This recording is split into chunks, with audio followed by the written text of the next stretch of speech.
I'm telling you, 2026 is the year of the Lord. It's the year of the Lord. God is telling me to declare it. It's the year of the Lord.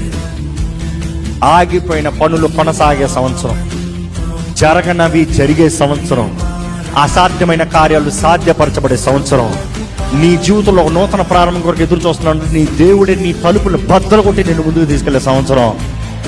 సిద్ధమా? This is the most powerful year.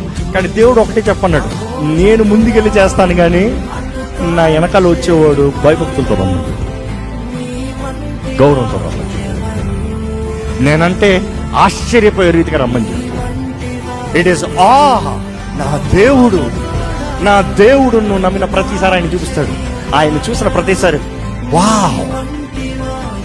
మీ జీవితంలో ఎప్పుడన్నా మీరు ఆశ్చర్యపోయే రీతిగా దేవుడి కార్యం జరిగించి చూపించాడా? ఎంతమంది ఉన్నారు ఇక్కడ చెప్పగలిగిన వారు? ఉన్నారా? అయితే నేను చెప్తున్నా, ఈ మాట రాసి పెట్టుకోండి.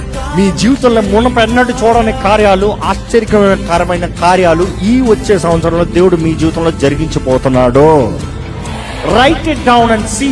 నేను చెప్పిన రీతిగా మీరు వాక్యాన్ని లోబడి బ్రతికినట్లయితే మీ జీవితంలో దేవుడు కార్యం చేయబోతున్నాడు. చూసి దేవుని సన్నిధి మనతో లేకపోతే మనం వ్యర్థమైంది. కానీ దేవుని సన్నిధి ఎక్కడన్నా ఉండాలంటే అక్కడ దైవ భయం ఉండాలి.